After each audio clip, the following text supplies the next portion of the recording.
Today's episode is about the AL East. The season is 3 days away. The Yankees kick off their season against the Boston Red Sox on April 7th. Evaldi against Cole, a wild card game rematch. And so today, since this might be the last episode before the season, what a long offseason me and Isaac went through with. We started off with naming cars for players and doing all sorts of stuff. We did. I don't know. It's kind of fun to think back on now. It was a lot of fun. Yeah, we got very creative. Our Waldorf naming the Yankees player by their voices, that was hilarious. Yeah, we did a lot. I don't even remember that. So yeah, today is the last day of the off-season episodes. We want to end things off with an AL East projections episode or predictions episode. Me, Isaac, and Ollie. Me and Isaac are huge Yankee fans. Ollie's a Red Sox fan, and we'll chip in on the Blue Jays and Rays and Orioles and what we think there. He's still got his Evaldi jersey on. So yeah, to kick things off, I don't know what team. I have a question for Ollie.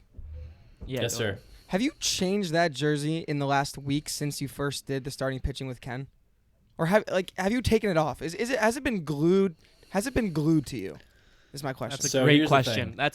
Wait. I'm gonna change the question a little bit here. Have you taken it off since the day I gave it to you, or me and Linus gave it to you? I mean, here's the thing. If opening day's 10 days away, so opening day, about 5 days ago, I realized opening day was 10 days away. And because it was going to be Evaldi Cool, I knew I had to wear the jersey every day. I just knew that that's what I had to do for Evaldi, was wear it every day before opening day. And so you might have the impression I'm wearing it every day, and I am. But I don't wear it the entirety of every day. I put it on for the podcast, and I'm going to wear it on my bike ride today. But to answer your question, it has seen the inside of a washing machine since I recorded my starting pitcher episode with Ken. So I may be a Red Sox fan, but I'm not disgusting. Okay, copy that, guys. That's a great answer too. Copy that. Also, cop my new Reds banner on the wall, plus my $30 Cincinnati Reds hat. Oh yeah, big Reds fan. What's going on, Ollie? Picked this up in Cincinnati while I was there. Oh, you went to Cincinnati. Also got a Joey Votto t-shirt. Yeah, it's the wife. Oh, gotcha. Okay, so moving on. I think, where do we want to start? I think we should start at the bottom. Maybe the orange team. Good call. The unmentionable orange team. Okay, so the Baltimore Orioles. Let me get this up. They were a 52-win team last year with 110 losses, 48 games behind the first place Rays. Just to give you some, okay, so you want to do rotation and lineup, or do you want to just talk about the Orioles first? I mean, they have lost 100 I almost plus say games. we Yeah. Go ahead. You almost say what, Isaac? I was gonna say a quick comment on how, just to emphasize how terrible they are. They've lost 100 plus games 3 of the last 5 seasons. The only year they weren't in last place was 2020 in the 60-game year. And they're just a wonderful example of how to run an organization into the ground as quickly and as repeatedly as possible.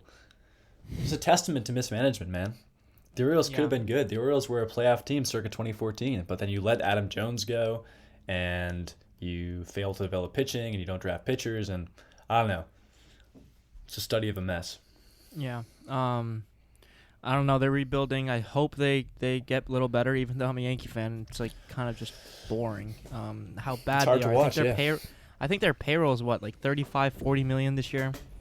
Kind of close to what Cole's making alone. Yeah. The interesting thing about them is that everyone gauges other teams on how much they're going to beat up on the Orioles. One of a good talking point in this offseason was who out of the Blue Jays, Yankees, and Red Sox, which one of them will beat up on the Orioles the most? Which, if you take a step back at obviously who's going to win the most, that's kind of a sad point if you're the Orioles. So I mean, yeah, they got nothing going on. They're everybody's punching bag, yeah. Okay, I'm gonna stand for the Orioles a little bit. They do have something going on. They have a young center fielder named Cedric Mullins who broke out on the scene last year, all-star center fielder. They have their DH now, Trey Mancini, who bounced back from cancer. Great story, and posted a really good season as well. I think he was the comeback player of the year. They have a couple young guys, Ryan Mountcastle, Anthony Santander, Austin Hayes, a good hitter.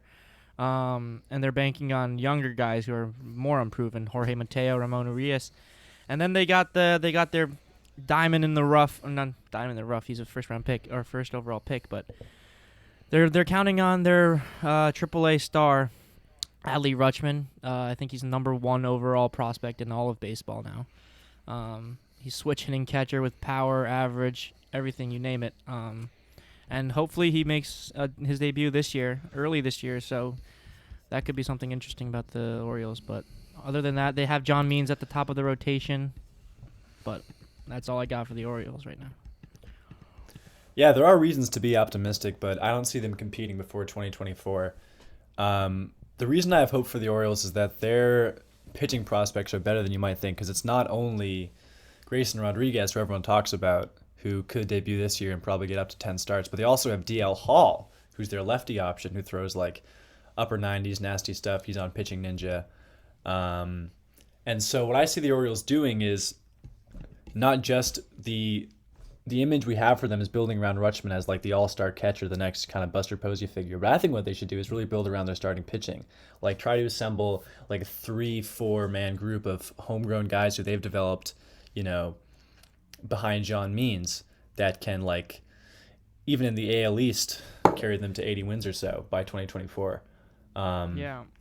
Just and it one remains to thing be seen if they'll have success with that because, John Means is 28. Do you think his timeline fits the timeline of the Orioles rebuild? 2024, he's going to be what? No. 32? I don't know Nope. if he's there for that. I don't even know how many starts he gets with Adley Rutschman. I don't think, and also I think that he had a great year last year, but I mean, let's be honest, he's not repeating that year again, especially with the things the way are in the AL East, is in my opinion. Ollie But did have Alex, him in does the you have a top 10 counterpoint? list. Well, to harp on John Means, it's funny we spend so much time discussing John Means, but there's I think Isaac, and now you know baseball very well, of course, and I'm not judging your knowledge of the situation here, but I think you may be falling prey to a kind of a industry-wide bias against John Means, based on a bias against I'm the people who pitch for conductor of the that Orioles train. and I Camden don't believe in Yards. John Means. Well, here's the thing. Let me submit some counter arguments. First of all, WHIP of 1.04 last year. Yeah, he throws expected strikes. ERA. Yeah, exactly. Expected ERA was lower than his actual ERA. Also, Camden Yards got its outfield fences moved back this year. His biggest weakness last year was the home run, was the unlucky through-run homer, etc. But Camden fences moved back like 25 feet this year. That's going to lower the home run rate. And even though he had a brief injury risk last year, he came back strong at the end of the year, and his stuff is as good as it was. Like, his curveball is one of the top 5 curveballs in the division. He also threw a no-hitter. Like, he has the ability to take over games, and even though he's not Cole Evaldi level, I think people are predicting like regression to where he has like a 4.5 ERA and barely gets 140 innings. I'm not saying that. I'm saying that I had him on my team for most of the fantasy year, and he did go through injury. And counterpoint to your counterpoint, he also was not as dominant after the sticky stuff was out, and that's something I noticed. I think in his first start back, he looked flat and was very hittable. And what made him so good initially was that he went from throwing low 90s in the previous 2 years to starting to get that 94, 95, which from a lefty is very good. But just the main point of it, I think that sticky stuff was helping him out a lot with his spin rate on his curveball and his off-speed pitches, because he was always a guy that threw All right. strikes. But I agree know. with both of you. I think that was kind of a healthy debate. As the host, though, I have to get us off of John Means a little bit. We've been talking about John Means for a little bit. Can we do a separate Right. episode on John Means? We might have to. John Means debate episode. Isaac. He's on my team, so I have to believe him. Yeah. Oh, right. I forgot about that. Aaron just hit a 3-run home run for the newsflash. Anyway, moving on. I think I just have a couple questions to you guys about the Orioles. What would you consider a successful season for them? They were a 50-win basement team last year. What would you consider a successful season? What would be a successful season? Yeah, so I took some notes on this one, and for me, it's not about like wins or runs scored or racking up wins against the AL East. It's really just getting time in the MLB for their young stars. So I said a successful season is 90-plus games for Adley, 15 starts for Grayson Rodriguez, a sub-5 team ERA. I thought was achievable if they can finally harness some of the talent in those young pitchers they have. And I also said 60 wins would be considered successful, which is obviously a very, very low bar, and they could probably reach that. But I don't think you can last much longer winning like 50 games like they have. But I don't know. I mean, that might be ambitious even for them, because right now it does kind of look like it's just Mullins, Means, and nobody else. I like your first few benchmarks for them to hit. Isaac, you have anything on that? I mean, to be honest with you, I really don't. The Orioles are, like I said before, kind of sad team to watch. They make me sad thinking about them. I honestly think like if they can, I don't know, take like 10 games away from the Yankees. Like I think it's for them. It's all about taking games away from the other AL East like super teams. So a successful season for them would look at playing spoiler to the Yankees, Red Sox, or anyone they're playing late in the season. That's honestly all I have for the Orioles. All right. Yeah, that's a good point. I mean, John Means could no-hit the Yankees 3 times, and that would be 3 less wins. Exactly, and with this AL East the way it is, 3 wins can win or lose you a division. Exactly. Get you a wild card or not. All right. Yeah. I did not think we were going to spend that much time on the Orioles. I know I wrote in our research document here, Cy Young MVP, Breakout Player of the Year thing, awards type things. Did you guys? I know before the episode Isaac was talking. Did you guys have that as like each team you had one award, or did you have that as a whole AL East? I had it as a whole team. AL East, but okay. I've been filling in as we go. But I thought you meant just like those 5 categories for the whole AL East, because for each team kind of doesn't make any sense. I feel like. Ollie, if but, you know, did have it, you just give us your awards. Feel free. For the Orioles? Yeah, I want to hear it. Yeah. So I did 5. So I did pretty, I think, predictable picks for the Orioles, but I had their Cy Young being Grayson Rodriguez, provided he comes up and has a huge impact right away. MVP is Mullins. Breakout Player of the Year, I had DL Hall.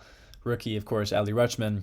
And bounce back player, I put Anthony Santander, who still has a lot of untapped power and ran into some bad at-bats last year. Okay, hold on. Those are mine. You have all 3 of their top prospects coming up this year. Yeah, I do.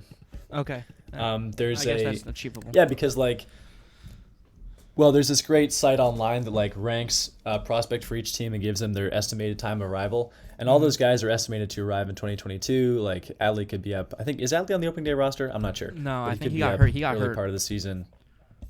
Adley got hurt. Oh, I'm pretty sure he got like a foot injury early on. Well, that might delay him. But I think we could all agree he's probably still their most likely rookie of the year if he gets even just 70 games. Yeah. All right, that about wraps it up for the Orioles. Moving on, should we go to a blue team, red team, navy team? Where do you guys want to go next? I could do. I don't want to give away any Rays because I don't want to give away anything from our predictions. You know, I don't want to give away. Good point. So I want to kind of like. I think. How about this? Here? Let's do Rays. Let's do save Rays. Let's the get that out of the way. Okay, yeah. We're saving Let's Red save Sox, the Yankees Sox just because we and have so Jays. much to talk about. Good point. Yeah. All right, the fucking Rays, guys. I hate the Rays with a passion, even just as much as the Red Sox. The way they play baseball is just so unorthodox, so frustrating to have to be in the same division with.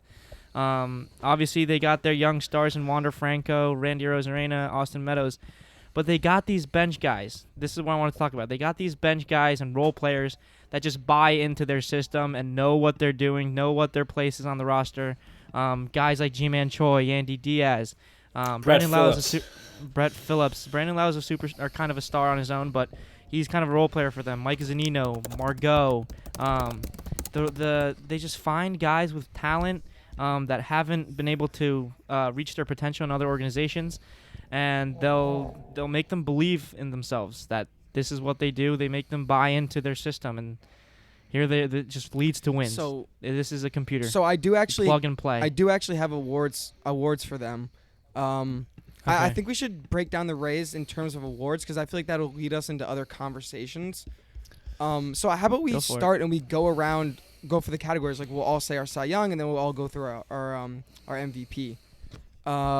And I think me and Sure. Ken are going to have the same pick for Cy Young, so I'm going to start. It's Shane Mcclanahan.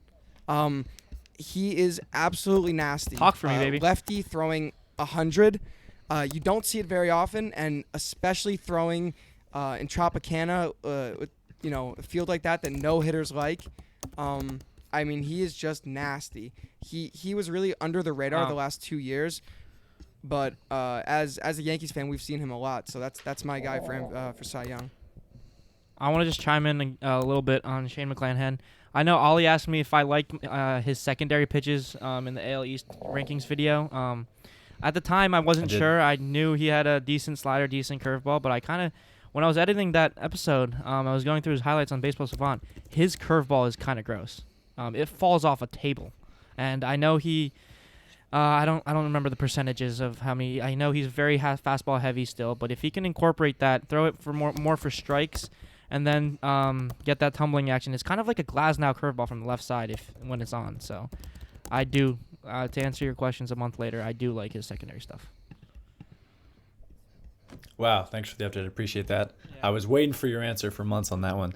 Yeah, he's fire for sure. Nasty curveball, sliders like low 90s. I saw him throw a slider at 93 to strike somebody out on like some starts somewhere, but yeah, he's gross. And lefty guys who throw hard can have a lot of success if they stay healthy. So Is yeah, that your Cy Young? McClanahan, he is also my Cy Young pick. I think that's pretty easy for that team. Again, he hasn't like proved himself over more than the one season he had last year. So I think this year is just one where we wait to see what he can do over a full season with hopefully 30 starts. With the Rays, he probably won't get above 160 innings.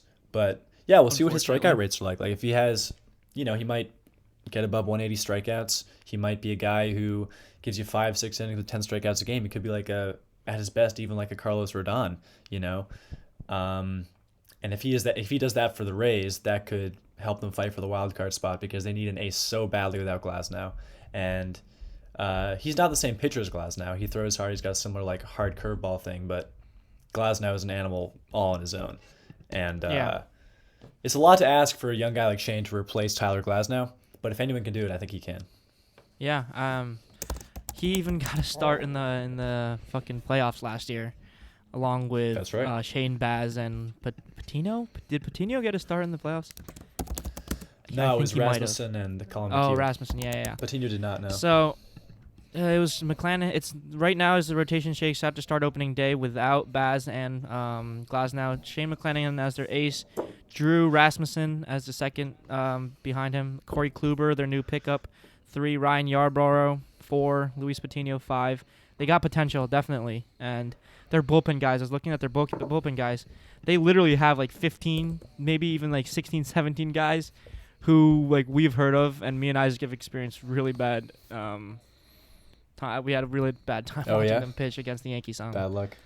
They just have guys that I don't understand where they come. Like Colin McHugh last year, he was one of the grossest relief pitchers. Out of nowhere. Where do they? Disgusting, bro. Disgusting. Where do they tap?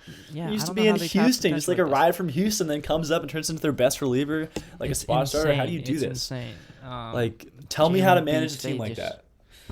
The list goes on. Tell and on Alex for Cora how to relievers. manage a team like that, bro. I'm- All right, Jalen Beek sucks, I- but yeah, I see what you're saying. Excuse me. I Andrew remember Kittredge, like that guy don't get me was started a on- fool. Yeah, dude. That guy Kittredge was a fool disgusting. before. He's my like backup Cy Young pick for the Rays because that dude's gross. Like 268. I did expected think you weighted might last go year. bullpen arm for a Cy Young. That would have been a. I was. He I was like, throws a frisbee slider too. bro, Kittredge is he a does. monster. Absolute He was. frisbee. I was honestly contemplating having him as my Cy Young pick just because I wanted to like go against the grain. Yeah. But when you guys both said Mclanahan, I was like, all right, I'm gonna Yeah. be roasted if I say Kittredge. But you would not have roasted me if I said Kittredge. No, I thought that might be You'd have where been on you my might side. go with it. Yeah. I was gonna say Kittredge. I might have roasted you a little bit. I was Isaac gonna would've say roasted you. Kittredge. I might have roasted you a move on, but yeah. Yeah. No. All right, well, let's move on. Do Let's you want to move move on to our? Okay. Yeah. Yeah. Go for it. You got it. Isaac. Okay. So the MVP category. This is a big one, obviously. But this is especially hard with the Rays team because they rotate so many guys in, and you can only really pick out one or two guys from their lineup at least that is getting consistent playing time. And so I have a kind of a Randy/Lowe situation. I actually don't think Randy is going to be as good as he's been. Wait, I think timeout. I think the league will figure him out I agree. eventually. I agree. Sorry. Timeout. But let me lead onto it. Okay, timeout. When we say MVP, you can't have a Brandon Lau / Randy Arozarena type situation. That's two guys that are very capable I was of getting there. If you let me finish. Okay. Get to one guy, please. So I was explaining why it's not Randy because the league has adjusted to him, I believe. Okay. So I'm gonna go Lau because I think he's gonna be the steadfast 1-2 hitter. And he's coming off of not a great season where he really went through some struggles. So I could see him bouncing back and having a very good year this year and being the best hitter on their team. Best hitter on their team. Interesting. Okay, Ollie, you Okay, want can I to give chime your in? MVP? Can I get in Yeah, here? you chime in. Okay, You don't like so- that I said he was struggling? No. Here's the thing. Brandon Lau is also the MVP of that team. But I don't know what you're saying about him having a bad year last year. What is this? Are you talking about the same guy? This dude had a 142. No. Inconsistency, because at one point in the year, I remember him. He was an automatic out for half the year. What are you talking about? I This dude had a understand that 142 OPS plus. This dude's numbers were rock solid all season long, dude. He had a 5.7 offensive WAR for the Rays. This dude's like their best offensive player since Longoria. I mean, I'm saying I love the MVP pick. I'm just saying, like, you should be way more confident in Lau. I'm all saying this because he's on my team. He's my second baseman. But you should be even more confident in Lau than you are. Yeah, but for someone to be the best hitter on their team doesn't bat like 240. I understand averages isn't the biggest. It's the thing anymore, Rays. It's the but Rays. like, Their ballpark is like 600 feet to center field. He also had like a 900 OPS last year, I think. 919 or something. He was on 863. the, I understand that, but I don't know if you okay. remember when he turned into not even a scary out at sometimes at Yankee Stadium last year. He went. I don't know. He just seems really inconsistent to me. And I know what maybe you're this thinking is of. Biased Yeah, because that was I like- remember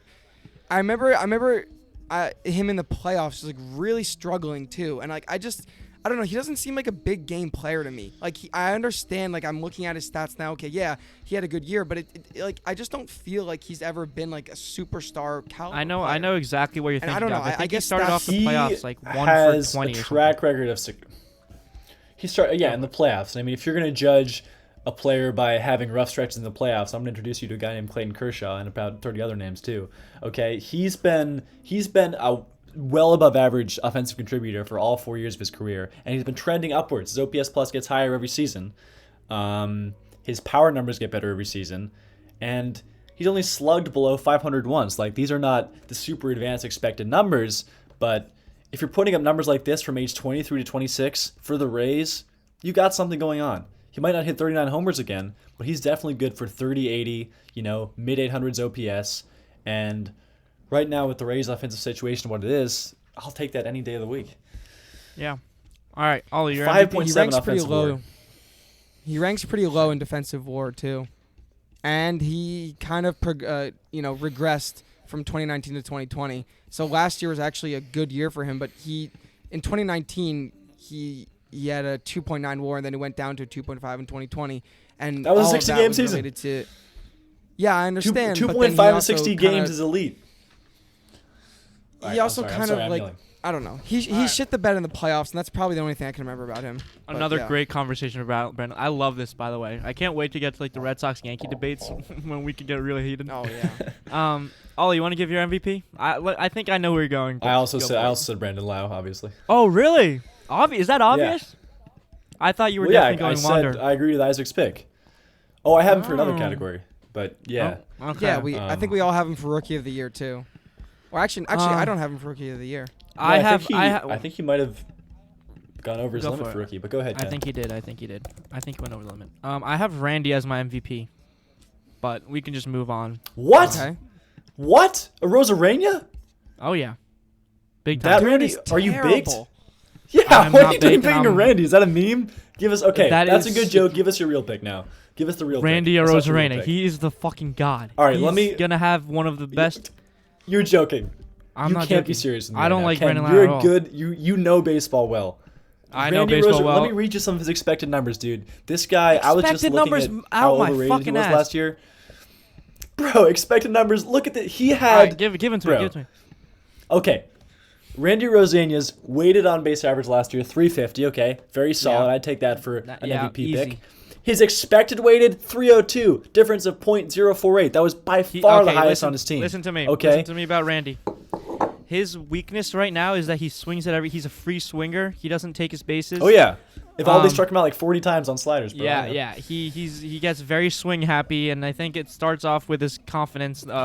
He's like on top of the world when it comes to confidence, and I think he kind of got knocked down last year. At the end of the year, he kind of went cold. I think this year he has a different mindset. This is his third year now, or second full year.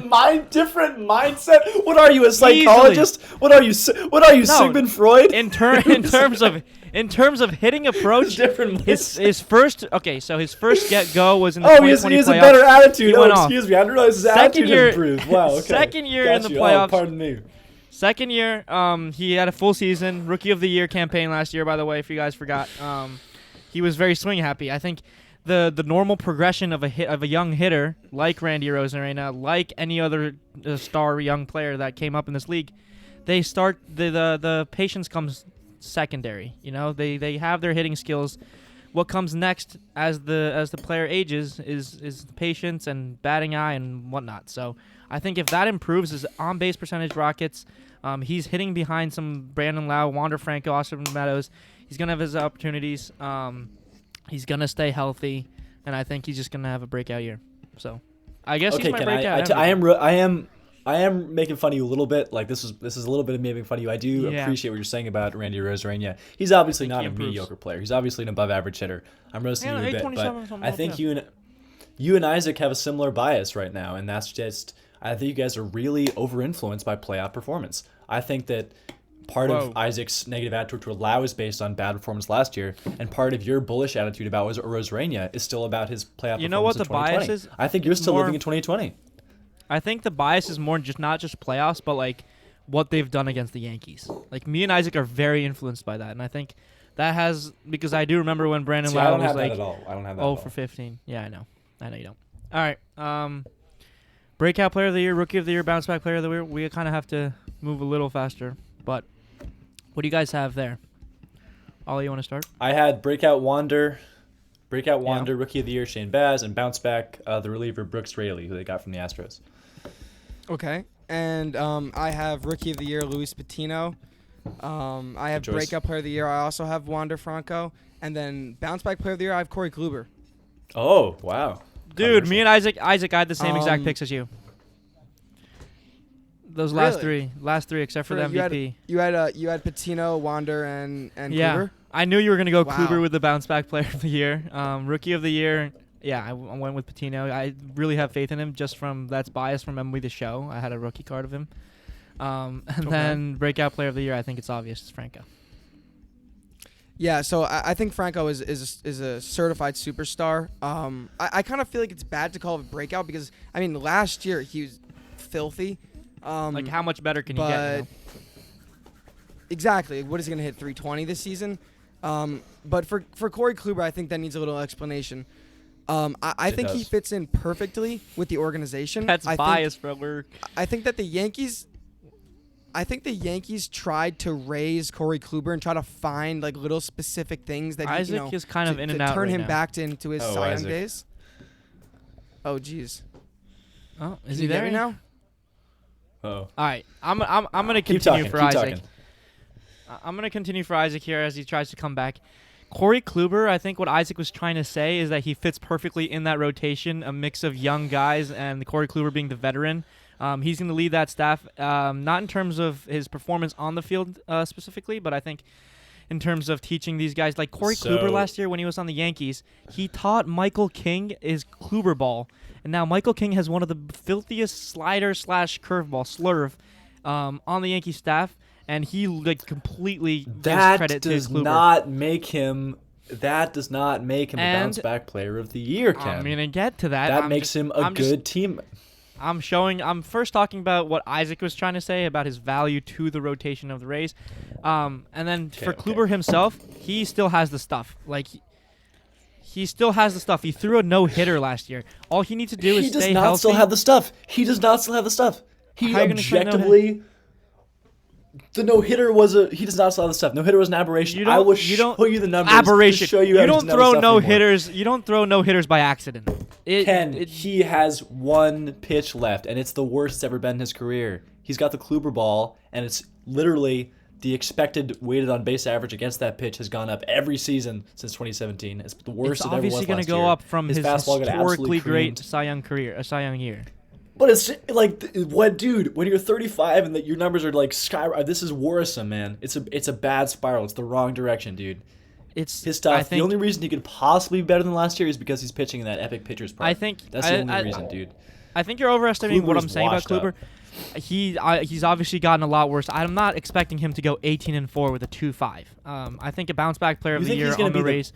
I think he can have. What are his projections? What are your projections for him?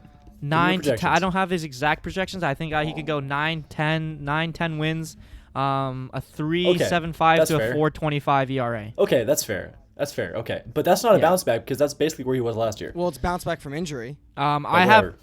It's a lot. It's a bigger bounce. Like I think the biggest bounce back part is that he's going to stay healthy for me. He's going to throw 140 to 160 innings, and that's gonna. Okay. Do you get me now, Ken? You can hear me?